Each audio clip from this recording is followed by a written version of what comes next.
महाराष्ट्र में जो हो रहा है, कहते हैं ना कि जब भगवान देता है तब पूरा छप्पड़ फाड़ के देता है, ये हाल हो गया वहाँ। क्योंकि लेकिन शायद बीजेपी ने भी इतना एक्सपेक्ट नहीं किया जैसे हरियाणा में हुआ था कि महाविकास अघाड़ी इतनी बुरी तरह हारेगी और महायुति इतने सीट लेके आगे आएगी। क्योंकि इसमें सबसे बड़ी चीज़, जो सरप्राइजिंग चीज़ वो है कि जो शिवसेना शिंदे फैक्शन और जो अजित पवार फैक्शन है, ये दोनों इतने जीत सकते हैं, कोई सोचा भी नहीं होगा शायद अभी तक। ये बात है। बिल्कुल। क्योंकि हमने सोचा था कि शायद उनको कि 10 या 20 या 30 सीट आ जाएंगे, लेकिन ऐसे रिजल्ट तो कोई सोचा भी नहीं है। और जो इलेक्शन कमीशन के रिजल्ट हम देख रहे हैं, वेबसाइट पे देख रहे हैं कि उनका लीडिंग पोजीशन है, ये तो बहुत ही सरप्राइजिंग है, बहुत ही चौंकाने वाली बात है कि समझिए कैसे 24 सीट अभी। सालों में ऐसा कभी नहीं हुआ है कि महाराष्ट्र के अंदर में एक पार्टी को इतना ज्यादा बहुमत के साथ सरकार बना ले, और बीजेपी उसी तरफ में जाती हुई नजर आ रही है। तो सीएम हाँ का जी, चेहरा कौन होगा? इसमें कोई डाउट ही नहीं, इसमें कोई शक ही नहीं कि देवेंद्र फडणवीस ही होंगे। क्योंकि 126 सीट पे अभी बीजेपी लीड कर रही है और शिवसेना शिंदे फैक्शन 55 सीट पे है। तो कोई नेचुरल कहते हैं ना अंग्रेजी में कि आपको नेचुरल आपको देवेंद्र। नहीं लगता है कि कुछ सरप्राइज मिलेगा, जिस तरीके से छत्तीसगढ़ के अंदर हो या मध्य प्रदेश के अंदर हो या राजस्थान के अंदर हो, इन तीनों जगहों पे बीजेपी ने चौंकाया था सीएम फेस को लेकर। बराबर है, वो तो बात है कि, लेकिन ये अगर महाराष्ट्र में देखा जाए तो बीजेपी को कोई सेकेंडरी फेस नहीं है। ये में वो तो था भी नहीं, राजस्थान में भी नहीं था, और हम जैसे कि देखे थे मध्य प्रदेश में भी नहीं था, छत्तीसगढ़ में भी नहीं था, नए नए मुख्यमंत्री बने थे। लेकिन मुझे लग रहा है कि अगर इस जीत का कोई किसी को श्रेय जाता है तो वो सिर्फ देवेंद्र फडणवीस को जाता है। और उनको मुख्यमंत्री नहीं बने रहे लास्ट टाइम, वो उनको मानना पड़ेगा उस बात के लिए कि उन्होंने एक जूनियर के सामने इन काइंड ऑफ काम किया और जूनियर के अंडर काम किया, शिंदे जैसे लीडर के अंडर। और इस बार अगर ये जीत महाराष्ट्र में इतनी बड़ी जीत, वो भी बीजेपी को देखिए 126 सीट में लीड कर रहे हैं। उनके 17 कैंडिडेट थे जो शिवसेना और एनसीपी के टिकट पे लड़े थे, उनके पार्टी के कैंडिडेट, अगर उनको भी इनके साथ मिलाया जाए तो बीजेपी को खुद बहुमत मिल गया अपने आप। तो किसी को जरूरत भी तो नहीं क्या पड़ेगा लगता है उनको। कि एकनाथ शिंदे का फिर क्या रोल रहेगा? मुझे लग रहा है कि एकनाथ शिंदे और अजीत पवार दोनों को उप मुख्यमंत्री बनाया जाएगा और देवेंद्र फडणवीस मुख्यमंत्री बने, इसमें कोई शक ही नहीं है। ऐसा देवेंद्र नहीं हो फडणवीस सकता जी। कि अजीत पवार को साइड लगा दिया जाए? सी अजीत पवार अगर निकल भी जाए पार्टी से कोई फर्क नहीं पड़ता अभी, वो हाल है ना। अगर अजीत पवार कह ले कि मैं जा रहा हूँ ब्लैकमेल करने की, अगर बीजेपी को ये लीजिए 126 के जगह पे बीजेपी को 100 नहीं, 100 से कम सीट आए थे, तो एक ब्लैकमेल का चांस था। लेकिन अभी ब्लैकमेल का चांस नहीं है। अगर वो वॉकआउट भी करेंगे, अगर शिंदे फैक्शन भी वॉकआउट करेंगे तो उनके थोड़े एमएलए इधर आ जाएंगे तो खत्म हो जाएगी कहानी। जैसे मैंने कहा 17 तो उनके बीजेपी के तो एमएलए है जो दूसरे टिकट पे लड़े थे। तो मुझे लग रहा है शिंदे जी तो कहीं नहीं जाएंगे कि उनका एक पॉइंट प्रूव हो गया, दोनों का हो गया एक्चुअली, शरद पवार तो जी का। मजबूरी बन या गई अब उनके लिए भी। हाँ जी, हाँ। इनफैक्ट शरद शरद पवार का एक पॉइंट था कि ओरिजिनल एनसीपी कौन है, वो तय हो गया आज। उद्धव ठाकरे और शिंदे के बीच में था कि ओरिजिनल शिवसेना कौन है, वो भी आज तय हो गया। संजय और दोनों। राउत तो हार मानने के लिए तैयार ही नहीं है। वो तो कह कौन, रहे हैं संजय कि राउत? हमको यकीन ही नहीं हो रहा है। उनको ये है ना कि जब हाँ जीत जाते हैं झारखंड में सब ईवीएम सब ठीक है, और जब महाराष्ट्र में हारते हैं तो ईवीएम खराब है। तो ये ईवीएम का कैसे? जिन तो फिर से नजर आ रहा है। ये वही तो कहना, इनका इनका इनका जो एरोगेंस है ना, कि हम जो सोचते हैं वही होना चाहिए, वो कैसे हो सकता है? ये डेमोक्रेसी में है, हम लोग जो लोग तय करेंगे वही होगा। ठीक है, झारखंड में आपको बीजेपी ने क्या हार। लगता है कि सबसे बड़ी वजह क्या रही महाराष्ट्र के अंदर बीजेपी की इतनी बड़ी जीत की? आई थिंक इसमें श्रेय जाता है आरएसएस का। मैंने आपके साथ इससे पहले भी जब बात किया था, मैंने बताया हाँ था हाँ कि हाँ। आरएसएस का इसमें बहुत बड़ा श्रेय है, और आपका क्लियरली दिखता है बात। आपने क्योंकि जो हमने। प्रिडिक्शन किया था वो भी परफेक्ट हुआ। आपने हाँ, बीजेपी को मैंने मैंने बताया था कि सबसे बड़ी पार्टी बन करके उभरेगी। हाँ जी, लेकिन मैं भी कभी नहीं सोचा था कि लास्ट टाइम 105 या उससे बढ़कर 122 जो बीजेपी को था, उससे बढ़कर 126 पर लीड कर रही है। फाइनल फिगर कितना होगा पता नहीं, लेकिन ये बीजेपी का एक महाराष्ट्र में एक स्टैंप हो गया अभी। क्योंकि अभी तक बीजेपी क्या क्या हो रहा था वजह कि, क्या लगती है आपको, क्या वजह हो सकती है इसकी? क्या आई थिंक यही बटेंगे है तो कटेंगे का नारा जो है हाँ जी, हाँ वो जी, समझिए काम कर गया? हाँ जी, डेफिनेटली काफी। ये जो कांग्रेस का जो स्ट्रैटेजी था और उद्धव ठाकरे का जो स्ट्रैटेजी था और शरद पवार का स्ट्रैटेजी था कि उलेमा को मिलाया जाए, उनको 10% रिजर्वेशन प्रॉमिस किया जाए, पुलिस फोर्स में टेंडर के लिए रिजर्वेशन प्रॉमिस किया, एजुकेशन में रिजर्वेशन प्रॉमिस किया जाए। ये सारे जो है बैकफायर कर गया। हिंदू कंसोलिडेशन हुआ है, हिंदू वोट कंसोलिडेशन हुआ। लोग बात कर रहे थे कि मराठा रिजर्वेशन आएगा, वो बीजेपी को बहुत बड़ा झटका लगेगा। ऑनियन प्राइस, प्याज के प्राइसेस पे बीजेपी को झटका मिलेगा। चीनी के ऊपर बीजेपी का पॉलिटिक्स उनको मार खाए। लेकिन देखिए, चीनी ना काम आया, ना प्याज काम आया, ना कुछ काम आया, मराठा रिजर्वेशन बीजेपी जीत गया पूरा। लेकिन ये झारखंड बिल्डअप में दिया। क्या हुआ? झारखंड में तो झारखंड, ये घुसपैठिए बहुत और अच्छा ये सब पॉइंट है। मामला था, कुछ नहीं काम आया। नहीं, झारखंड में बराबर है। झारखंड एक ट्राइबल स्टेट है, आप सोचिए। झारखंड में मेन मुद्दा क्या था? एक तो करप्शन का था। वो तो सारे झारखंड के मुख्यमंत्री शिबू सोरेन से लेके सब लोग करप्शन में डूबे हैं, क्योंकि माइनिंग स्टेट है, पैसा बहुत बनता है। अभी भी मुख्यमंत्री, केस तो उनका गया नहीं, अभी भी है, वो बेल में बाहर घूम रहे हैं, बस उतने ही फर्क है। लेकिन जो मेन झारखंड में जो हुआ है, आई थिंक वो मैं आज सुबह भी और चैनल में बात करते हुए यही बताया था कि जो बीजेपी ने त्रिपुरा में किया था, बीजेपी ने जो छत्तीसगढ़ में किया था, वो बीजेपी झारखंड में नहीं कर पाई। वो ये है कि बीजेपी ने त्रिपुरा में तकरीबन आई थिंक 30 साल तक जो रहे कम्युनिस्ट सरकार को कैसे गिराया। उन्होंने ऐसे गिराया कि वहां के जो ट्राइबल्स है, उनको जो क्रिश्चियन मिशनरीज अप्रोच करते थे, उनको वो लोगों ने, वो जो करते थे वही बीजेपी के आरएसएस वालों ने करना शुरू कर दिया है। सरस्वती शिशु मंदिर हो, या बाकी स्कूल सेटअप करना हो, कॉलेज सेटअप करना हो, अस्पताल शुरू करना हो, क्लिनिक शुरू करना हो, उनको मॉरल सपोर्ट दिया जाए। उनको अगर कुछ खाने के लिए चाहिए तो वो दे। जो ये अंग्रेजी में कहावत है, इफ यू कांट बीट दम जॉइन दम, वो हाल हो गया था। यही रेप्लिकेट उन्होंने छत्तीसगढ़ में किया था। आपको याद होगा लास्ट इलेक्शन में ये बताया गया था, खत्म, बीजेपी तो जीतेगा ही नहीं छत्तीसगढ़, भूपेश बघेल फिर मुख्यमंत्री बनेंगे। लेकिन जब नतीजा आया, सब चौंके, ये कैसे जीत गए लेकिन बीजेपी। झारखंड का भी माना जा रहा था सर कि जीतने जो माना जा होगी रहा था, मैं वो वही कर रहा हूँ। बीजेपी जीत सकती है, क्योंकि 1991 से जो रहा है वहां का ट्रेंड कि दोबारा रिपीट नहीं हुई है सरकार। करेक्ट, वो लेकिन तो इस है। बार रिकॉर्ड टूटने जा रहा है वहां। वो हो सकता, सी कोई रिकॉर्ड कभी भी नहीं रहता ना, ओलंपिक्स में भी वही हाल है। कोई ना कोई जीतता है, कोई ना कोई रिकॉर्ड तोड़ता है, तो रहता है। लेकिन ये क्या है कि इसमें एक कंप्लीट एनालिसिस जो होगा वो एक दिन के बाद ही होगा, या शायद रात को, कल सुबह तक हम बैठ के सारे जो इलेक्शन कमीशन के फिगर्स है उसको लेंगे, लास्ट टाइम जो रिजल्ट आया था उसको देखेंगे। क्या बीजेपी को बाबूलाल मरांडी की जगह पे और किसी को लगाना था फ्रंट में? क्या मुख्यमंत्री पहले अनाउंस करना चाहिए था? ये सारी चीज आएंगे सामने, क्योंकि तो क्या और एक लगता बात है भी है। हेमंत विश्व शर्मा का जो बयान सब जो वायरल हो रहा था वो नुकसान किया है? नहीं, मैं वो नहीं लग रहा सी। अगर जीत गए तो क्या बोलेंगे? अगर समझो बीजेपी ने जीता था तो कहते कि हिमंता विश्व शर्मा ने जो कहा ठीक कहा। यही हिमंता विश्व शर्मा शिवराज सिंह चौहान और योगी आदित्यनाथ को बीजेपी ने महाराष्ट्र में उतारा था। वो एक बात है कि जो बीजेपी का स्ट्रैटेजी था ये बार, कि मोदी जी को और अमित शाह जी को कम यूज करेंगे इलेक्शन कैंपेन में। मोदी जी तो थे ही नहीं लास्ट 3 दिन, वो तो G20 समिट के लिए चले गए थे। लेकिन जो सेकेंड रंग लीडरशिप है बीजेपी का, वो आगे आ रहा है, और हम देख रहे हैं कि वो बहुत इफेक्टिव है। उसमें तो बहुत बड़ा सर एक लेसन है हमारे। सर पॉइंट एक बहुत बड़ा यहां पर यह है कि झारखंड का इलेक्शन जो है एक तरह से बीजेपी के लिए काफी ज्यादा अहम था और इंपॉर्टेंट भी था। इसलिए यह चीज है क्योंकि बिहार में अगले साल चुनाव होने वाले हैं और हाँ जी। बिहार झारखंड में कमोबेश एक तरह की राजनीति होती है। तो क्या झारखंड का असर बिहार पर इलेक्शन पर नहीं पड़ेगा? नहीं, मुझे नहीं लग रहा। वो सी, जो 5 सीट जो आरजेडी ने जीत रहे या लीड कर रहे हैं अभी, वो 5 सीट बिहार से जुड़ा हुआ है। आपको मालूम है, जो एक जमाने में बिहार था, झारखंड जब बढ़ गया था, तो वो जो इन्फ्लुएंस, एरिया ऑफ इन्फ्लुएंस कहते हैं, जैसे क्लियरली पता चलता है कि जो ईस्टर्न बिहार हो, जो वहाँ जो इन्फ्लुएंस आता है इनका, वहाँ आरजेडी तो जीतेगा। लेकिन अगले इलेक्शन जब बीजेपी कॉन्टेस्ट करेंगे, वो तो जेडीयू के साथ करेंगे ना अलायंस में। झारखंड में उनको कितना बड़ा अलायंस था, एक ही पार्टनर था, वो भी तो बहुत जूनियर पार्टनर था वो। तो जेडीयू तो भी तो अलायंस में ही थी ना बीजेपी के हाँ जी, हाँ, झारखंड जेडीयू में। तो अलायंस में था, वही तो कह रहा हूँ। तो मैं यही कह रहा हूँ कि बीजेपी को ना गारंटी नहीं लेना चाहिए किसी चीज का कि ये नहीं होगा। मुझे लग रहा है, आज मुझे डिबेट में सुबह 3-4 चैनल में लोग पूछ रहे थे कि आरएसएस का काम क्या झारखंड में नहीं हुआ जैसे जितना महाराष्ट्र में जी हुआ जी, था? मैंने कहा हाँ, बिल्कुल, लग मेरा रहा भी है वो। अगला क्वेश्चन यही था। मुझे लग रहा है, क्योंकि मैं वही बात दोहरा रहा हूँ फिर, कि जो त्रिपुरा में हुआ, छत्तीसगढ़ में हुआ, वो शायद आरएसएस या बीजेपी से झारखंड में नहीं हो पाया। मुझे और एक बात बोलना भी है कि इस बात के लिए कि आप आरएसएस पे कितना डिपेंड करोगे, क्योंकि खुद तो बीजेपी जीतना चाहिए ना इलेक्शन।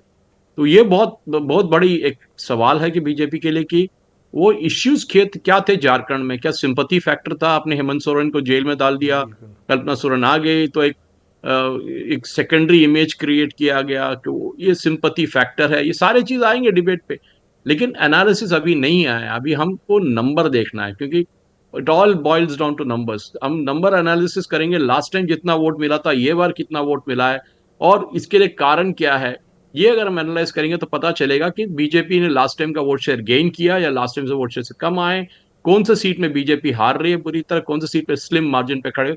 ये सारे देखने की अभी अभी टाइम है। अभी आज शाम तक अच्छा, शायद पूरा सेट हो जाए। बीजेपी बीजेपी के लिए कौन सा राज्य अभी अहम है जीतना? जिस तरीके से महाराष्ट्र को अगर ले लें आप, या फिर झारखंड को ले लें, कौन सा ज्यादा अहम है? उत्तर प्रदेश, 1.5 साल में उत्तर प्रदेश में इलेक्शन होने वाला है।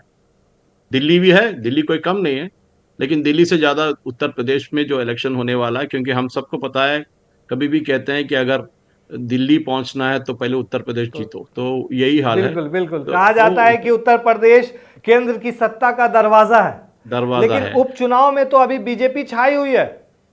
हाँ, वही तो कह रहा हूँ। तो छः, आई थिंक 9 में से 6 में तो बीजेपी लीड कर रहा था, मुझे 6 में। लास्ट फिगर्स तो पता। हाँ, तो लास्ट फिगर्स मेरे पास नहीं है, लेकिन वो भी अच्छा ही रिजल्ट है बीजेपी के लिए।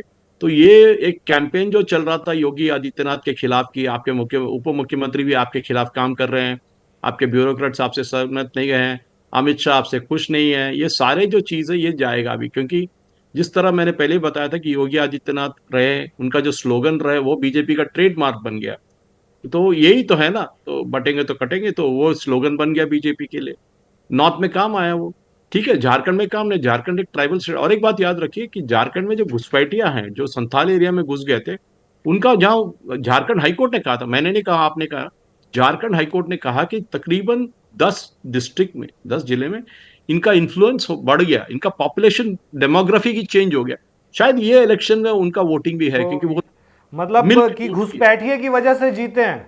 हाँ जी, जरूर, यही तो मैं कह रहा हूँ। इसलिए आज रात को अगर हम एनालाइज करेंगे, ये जो डिस्ट्रिक्ट जहां इनके पॉपुलेशन डेमोग्राफी बदला गया है, क्या उस डिस्ट्रिक्ट से बीजेपी ने, जैसे हम जब बंगाल की बात करते हैं तो हम मुशीराबाद, मालडा ऐसे जिलों की बात करते हैं, कॉन्स्टिट्यूंसी की बात करते हैं जहाँ की डोमिनेशन ऑफ मुस्लिम्स है, जो वेस्ट बंग जो बांग्लादेश से आए थे 71 के बाद, 71 से थोड़ा पहले। तो ये बात के लिए हम यहाँ भी एनालाइज करना चाहिए कि क्या हुआ हरियाणा में, सॉरी हरियाणा में जो हुआ, झारखंड में क्यों नहीं हुआ, जो महाराष्ट्र में हुआ वो तो सर, झारखंड में क्यों नहीं हुआ। पॉइंट ये है कि ऐसा क्यों होता है कि बीजेपी जहां से हारती है, आप एक याद कीजिए कि फैजाबाद सीट जहां अयोध्या है, राम मंदिर बना था, जब वो सीट हार गई थी बीजेपी, तो फिर वहां के लोगों को ही इल्जाम लगाना शुरू कर दिया था बीजेपी ने, कि बीजेपी ने साथ, वहां के लोग धोखेबाज हैं। अब जिस तरीके से बात उठ रही है झारखंड की कि यहाँ के लोग मतलब घुसपैठिए हैं जिन्होंने जिताया है, इस पर क्या नहीं नहीं, कहेंगे? घुसपैठियों को जिताना नहीं है, मैं वही कर रहा हूँ कि घुसपैठियां आए, घुसपैठियां है, ये हमने नहीं कहा, ये हाईकोर्ट जी ने जी, कहा है। हाँ, जो न्यूज चल तो रही, ये नहीं नहीं कि नहीं, बीजेपी ने जिताने की एलिगेशन बात लगा। सर। तो घुसपैठी जब है वो किसको वोट डालेंगे, वो वही पार्टी को वोट डालेंगे जो उनको बचाएंगे ना। वो ये ना करेंगे कि बीजेपी को वोट है कि हमें उल्टे फटक के हमको वापस म्यांमार में भेज दे या बांग्लादेश में भेज दे, ये होने वाला है। तो डेफिनेटली जो एलिगेशन लगेगा, और बीजेपी को भी इन्वेस्टिगेट करने की अथॉरिटी है कि स्टेट में जो घुसपैठी घुसे हुए हैं, डेमोग्राफिक चेंज जो हो रहा है, वहां के ट्राइबल जो लेडीज के साथ शादी कर रहे हैं, इसका क्या मतलब है। ये एक कॉन्स्पिरेसी है डेफिनेटली, लेकिन इसको इन्वेस्टिगेट करना है। जैसे झारखंड हाईकोर्ट ने परमिशन भी दे दिया कि इनके सारे आधार कार्ड चेक किया जाए, अगर ये घुसपैठ है तो इनको यहां से निकाल के बाहर फेंक दें। ये काम करना है, ये स्टेट गवर्नमेंट के पास ये अथॉरिटी नहीं होता है। क्योंकि सिटीजनशिप अमेंडमेंट एक्ट में हमने देखा था कि जो अगर सिटीजनशिप देना है या लेना है वापस, तो वो अथॉरिटी सेंट्रल गवर्नमेंट के पास होता है। और मोदी सरकार को एक चैलेंज है कि ये करना ही है, क्योंकि हमने देखा था कि महाराष्ट्र में जब आप हिंदुत्व के साथ खड़े होंगे तो आप जीत जाएंगे। ये महाराष्ट्र इलेक्शन का सबसे बड़ा एक रिजल्ट है कि आपने जी जी, जो रिजर्वेशन मुस्लिम्स के लिए लाया जा रहा था, जो कांग्रेस और एनसीपी और शिवसेना, उद्धव ठाकरे ग्रुप ने मिलकर मुस्लिम्स को कोट किया था, वो मुस्लिम्स के जो एक कंसोलिडेशन ऑफ हिंदू वोट हो गया, एक ही तरफ चला गया। उसी से आप ये लैंडस्लाइड देख रहे थे। तो आई मीन इतना सीट बीजेपी को कहाँ मिलेगा, 221 आप जो दिखा रहे हैं आपके स्क्रीन पे, वो मिलेगा ही नहीं बीजेपी जी को। जी। शायद 200 या इवन 180 पे आके अटक गए होंगे वो। नहीं, ये 221 तक तो जाना तो बहुत बड़ा मार्जिन है, आप देखेंगे तो ये बहुत बड़ा मार्जिन है, इतना एक्सपेक्टेड भी नहीं था कि इतना ज्यादा, और वो भी बीजेपी अकेले इतनी सीट लेकर के आ जाएगी। तो कांग्रेस की हार की सबसे बड़ी वजह क्या रही? कांग्रेस की हार की महाराष्ट्र के यही अंदर। सबसे बड़ी वजह है कि ये माइनॉरिटी अपीजमेंट में चले गए ये लोग वही ओवैसी के साथ कंपटीशन में लग गए। शायद ओवैसी अभी भी ओवैसी के पार्टी 2 सीट पे लीड कर रही है। एक तो औरंगाबाद दिख रहा था मेरे को और एक शोलापुर दिख रहा था। पता नहीं आपका हाल क्या बिल्कुल। है। 1 घंटे पहले तो वही दिख रहा था। वही 2 ही तो सीटें, अभी भी 2 सीटें वही, हैं। हाँ वही 2 सीट पे। तो मैं यही बोल रहा हूँ कि ये लोग किसके ऊपर किसी, कांग्रेस एक मुस्लिम पार्टी बन गई है। कांग्रेस हिंदुओं को बिल्कुल टेक फॉर ग्रांटेड कर दिया कि ये जाए तो जाए, कहाँ जाएंगे ये लोग? जाएंगे बीजेपी के पास जाएंगे, वही तो दिखाया बात। तो उद्धव मतलब ठाकरे बीजेपी सोचिए। हिंदू पार्टी बन गई है और कांग्रेस हाँ, मुसलमान पार्टी। उसमें कोई शक ही नहीं है ना। उसमें कोई किसी को पूछ लीजिए आप, कोई पॉलिटिकल ऑब्जर्वर को पूछ लीजिए। अरे बाला साहब ठाकरे ने क्या कहा? उन्होंने कहा अगर मेरा शिवसेना कांग्रेस के साथ मिल जाएगा ना, मैं दुकान बंद कर दूंगा आपको। अब वो वायरल वीडियो अभी भी घूमता है, घूम रहे फिर रहा है कहीं। तो क्या है, अभी बंद करने का टाइम हो गया शिवसेना को? क्योंकि अभी जो बचे कुछ एमएलए है शरद पवार के पास, वो शायद अजीत पवार के पास चले जाएंगे। उनको मालूम हो गया कि बारामती का हवा कहाँ जा रहा है, तो वहां चला जाएंगे। सुप्रिया सुले का फ्यूचर उड़ गया अभी। वो क्या करेंगे? शरद पवार जी तो कहा थे मैं रिटायर हो जाऊंगा। उद्धव ठाकरे ने कहा लेकिन अगर मैं आप हार गया तो देखेंगे मैं, लोकसभा चुनाव में तो इसका उल्टा हुआ था। सी लोकसभा चुनाव में क्या हुआ था, थोड़े कॉन्स्टिट्यूंसी में 6 असेंबली सेगमेंट में 5 बीजेपी जीत के छठे में हार गए। ये आपको बात तो मालूम है कहाँ कहाँ हुआ था ये। तो ऐसे सिचुएशन में ये बार क्या हुआ कि बीजेपी ने असेंबली सेगमेंट्स पे कॉन्टेस्ट करते हैं तो चार मार्जिन कम आता है। लोकसभा में क्या होता है कि आपको मार्जिन ज्यादा होता है, तो इसके लिए आपके पास, अगर आप 4 भी असेंबली सेगमेंट जीत जाएं, बाकी 2 बुरी तरह हारे, तो वो पार्टी जीत जाते। यही हुआ था। और वो टाइम पे थोड़ा प्याज का क्राइसिस था, एक्सपोर्ट बैन था, और ये जो मुस्लिम अपीजमेंट था वो टाइम पे नहीं हुआ था। अब शायद कांग्रेस सीख गया लेसन। अगले बार वो जय श्री राम बोलेंगे, कांग्रेस वाले बीजेपी वाले परेशान हो जाएंगे, ये कौन जय श्री राम बोल रहा है अभी। वो होने वाला है शायद।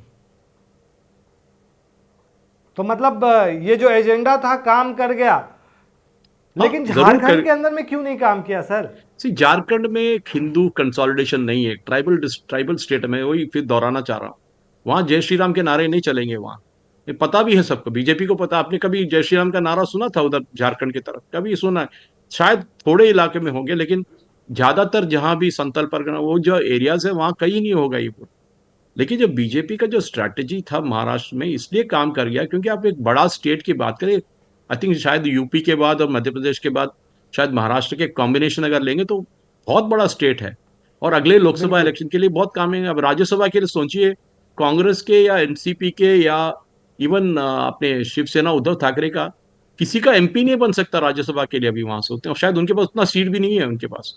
तो ये हाल बन गया उस पार्टी का। जो एक टाइम पे शिवसेना जो हिंदुओं को रिप्रेजेंट करता था, जो मराठा प्राइड को रिप्रेजेंट करता था, आज वो मुसलमान पार्टी बन गया है उद्धव ठाकरे। वो उनके लीडरों के साथ बैठता है, खाता है, इफ्तार के लिए जाता है। तो क्या साइन भेजेंगे मराठा लोगों को? एंड मराठा लोग जैसे पंजाबी लोग हैं, जो they are very proud of the culture. वो लोग उनका जो शिवाजी महाराज के साथ जो नाता है वो कभी भूलेंगे नहीं कि उनके साथ कैसे धोखा किया इस्लामिस्टों ने। वो बात उद्धव ठाकरे भूल गए। अपनी कुर्सी के लिए वो कुछ भी करने के लिए तैयार हो गया। मैं इस बात पे भी हंस पड़ जाता हूँ कभी कभी। शिवसेना के जो उद्धव ठाकरे ग्रुप के लोग कहते हैं कि हमारे साथ धोखा हुआ है। अरे तुमने तो धोखा दिया था। तुमने कम सीट आया तुम्हें, फिर भी तुमने मुख्यमंत्री बनने के लिए तुमने कांग्रेस का हाथ पकड़ लिया, पांव पकड़ लिया। यही तो होना था तुम्हें। शायद उद्धव ठाकरे का इसके साथ, लेकिन सबसे बड़ा Uddhav Thackeray at least respectable number है उनके पास। सबसे बुरा बुरा हाल तो शरद पवार का हुआ है। मैं कभी भी नहीं सोच शरद सकता था कि, पवार इस बार मैं हमें भी नहीं लग रहा था कि ऐसा हो जाएगा, इतनी कम सीटें आएंगी। क्योंकि कम सीटें इसलिए आई क्योंकि अजित पवार ने 30 सीट जीत लिए इसलिए। ये ना कि बीजेपी बिल्कुल। उनकी सीट ले गए। अजित पवार ने एस्टेब्लिश कर दिया कि, हमको भी याद, शायद आपको पता होगा कि एक संजय डिबेट में राउत मैं तो कह रहे हैं कि ऐसा कैसे हो सकता है कि उन्हें इतनी सीट आ सकती है। तो लोग वोट करेंगे तो डालेंगे, वोट आएगा तो ये डेमोक्रेसी है भाई। आप वो कह कोई रहे हैं कि मशीनरी में कुछ गड़बड़ी है। या मिशनरी हर जगह खराब नहीं हो सकती है ना। कहाँ कहाँ तुम जीत रहे हो तो उस सीट का क्या हाल है? ये कि एक एक मशीन जाके सेट करके रखेंगे कि ये मजाक बना के रखा था। हरियाणा में हमने देखा था, ये एक्सक्यूज देखा था। इनको जब हार हार जाते हैं तो आपको अंग्रेजी में कहते हैं बी, एक हम्बल रहो। तो ठीक है, हार गए, हम उसका पूरा अनुसरण करेंगे, हम उसको एनालाइज करेंगे, हम देखेंगे कहाँ क्यों हारे, कि हमने क्या मुस्लिम अपीसमेंट पॉलिसी लेना था ना लेना था, ये सारे हम पता करके हम करेक्ट करेंगे, कोर्स करेक्शन करेंगे, अगले बार जीतेंगे, ये बोलना है। ये नहीं कि रोते रहो। आई थिंक ये इलेक्शन में संजय राउत का सबसे बड़ा हाल था, क्योंकि वो सीट नेगोशिएशन में संजय राउत बैठे हुए थे इलेक्शन केस के लिए। तो ऐसे आदमी जो उद्धव ठाकरे कभी प्रेस कॉन्फ्रेंस करता नहीं, ये मीडिया से बात नहीं करता। संजय राउत सब कुछ करता है, सामना चलाता है, उसका ही सब कुछ चलता है पार्टी में। शायद लाउड माउथ कहते हैं ना अंग्रेजी में, वो है संजय राउत। तो ये महायुति के अंदर में सीएम की रेस में कौन कौन है? एक महायुति में तो एक अभी तो बहुत क्लियर है। अगर आपको 126 सीट या 122 सीट, 124 सीट आने के बाद आपके मुख्यमंत्री कैंडिडेट ना बने, देवेंद्र फडणवीस ही बनेंगे। मेरा तो यही अनुमान है। मैं गेस कर रहा हूँ 100% देवेंद्र मुझे तो लग फडणवीस रहा ही है कि होंगे। बीजेपी चौंकाने वाली है इस बार, कुछ ऐसे फेस को लाएगी नहीं जो नहीं नहीं अनएक्सपेक्टेड हो। नहीं नहीं, ये बात नहीं करेंगे, क्योंकि इसी राजस्थान में क्यों हुआ, वहां वसुंधरा राजे का एक प्रॉब्लम था बीजेपी के पास। वसुंधरा राजे अपने आप को पार्टी से बहुत बड़ा समझ रही थी, उसके लिए बीजेपी को उनको चेकमेट करना था, उसलिए एक नया कैंडिडेट को लाया गया। छत्तीसगढ़ में रमन सिंह के साथ प्रॉब्लम क्या था, उनका अनपॉपुलैरिटी से बीजेपी लास्ट टाइम इलेक्शन हार गई थी, तो इस बार बीजेपी को रिस्क नहीं लेना था, नए कैंडिडेट को लेके आए। मध्य प्रदेश में शिवराज सिंह चौहान 3 बार बन गए थे, अभी चौथा बार, अभी लॉन्गर सचिन शायद 20 साल तक वो मुख्यमंत्री थे। तो उसके बाद उनको क्या करना है, उनको एक नया चेहरा लाना है ना, लोग थक जाएंगे, लोग देख देख के वही चेहरा। उनको सेंट्रल लेवल पे एलिवेशन किया जाएगा। कौन देखे कल के दिन पार्टी के प्रेसिडेंट ना बना, जो जेपी नड्डा जी तो अभी एक्सटेंशन पे है। तो ये बात है। तो मुझे नहीं लग रहा महाराष्ट्र में बीजेपी चौंकाने वाली कुछ चीज करेगी, क्योंकि लीडिंग फ्रॉम द फ्रंट जो कमांड कर रहे थे वो थे देवेंद्र फडणवीस, कैंडिडेट सिलेक्शन से लेके कैंपेन से लेके सब कुछ। और शायद तो उनको मुख्यमंत्री का आपको पद नहीं मिलना लगता कि चाहिए। एक नाथ शिंदे को यह चीज बुरी लग सकती है? क्यों लग सकती है? अरे आपको क्योंकि वो 55 भी सीट मिले। जिस तरीके से वो अलग हो करके आए थे, उस टाइम में क्यों आए थे वो अलग हो करके? मुख्यमंत्री बनने के लिए बने तो ना, ये इतना दिन तो एंजॉय हाँ, किए, वो शायद 1.5 साल या 2 साल तक वो मुख्यमंत्री थे ना, बस है। आपका एक सी उद्धव ठाकरे तो का क्या था, वो भी तो उम्मीद कर सकते हैं ना इस बार फिर। नहीं नहीं, उम्मीद इसलिए रहता है कि कब जब बने ही नहीं तो उम्मीद कर सकते हैं, जब बन गए एक बार तो क्या उम्मीद है, फिर बनना है मुझे नहीं। ये जो कहा जा रहा है अजीत पवार के बारे में, न इधर के रहे न उधर के रहे, ऐसा क्यों? सी मैं वही कर रहा हूं, अगर बीजेपी को इतना सीट मिलने के बाद अगर अजीत पवार धमकी भी देना, उनको बोला जा भाई जा, तू कहाँ जाएगा, उनके पास तो 55 सीट है, तू जाके और 30 सीट लगाएगा तो 80 तो बनेंगे। 140 चाहिए तो पार्टी नेक्स्ट गवर्नमेंट बनाने के लिए, शिंदे भी जाएगा तो नहीं बनेगा, ये हाल है ना। तो बीजेपी को जो कंफर्टेबल मेजोरिटी है, उससे बीजेपी अगले 5 साल महाराष्ट्र में बहुत अच्छा शासन करेगी, और देवेंद्र फडणवीस जो लीड करना चाहिए वो उन्होंने तो लीडरशिप दिखाया है इसके लिए। जी जी, ये तो हो गई महाराष्ट्र की बात। बस 1 से 2 मिनट और आपका लेंगे। हाँ जी। झारखंड के अंदर क्या कहेंगे आप, क्यों नुकसान हुआ, असल नुकसान क्यों हुआ? क्या लगता है आपको कि सिंपैथी वोट जैसे चंपई सोरेन अलग गए थे, तो ये सब फायदा किया है जी हेमंत वहाँ सोरेन को? 3-4 चीज मैंने देखा था, मैं एनालाइज जब करता हूँ तो उसी बात पे करता हूँ। तो एक तो उनका जो सिंपति था, उनको अरेस्ट किया गया, और जो जी नेचुरल सिंपति आता है कभी किसी को अरेस्ट करते, वो हुआ था। दूसरा बात था कि वहाँ के जो घुसपैठिया, मैं अभी भी वही रिपीट कर रहा हूँ, उनका एनालिसिस करना चाहिए कि कितने कॉन्स्टिट्यूंसी। हाईकोर्ट ने बताया था कि 10 जिलों में इनका पूरा डेमोग्राफिक प्रोफाइल चेंज हो गया। 10 जिले है तो एक जिले में एटलीस्ट 2 से 3 असेंबली सेगमेंट तो मिनिमम होते हैं। तो अगर आप बात करें तो 30 से 40 सीटों का एक इन्फ्लुएंस ये घुसपैठियों का है। तो कितना है, कितना पॉपुलेशन आया था लास्ट टाइम वोटर लिस्ट। अभी कांग्रेस का स्पोक्स पर्सन आज सुबह मेरे साथ एक डिबेट में बैठ के वही बोल रहे थे, हमारी जीत इसलिए हुआ कि हम वहां से नए जो ऐड किए लोगों को, वोटरों को निकालने का कोशिश जो बीजेपी ने किया वो होने नहीं दिया। सोचिए, हम जो नए ऐड किए वोटरों को निकालने की कोशिश हमने अलो नहीं किया, ये बात।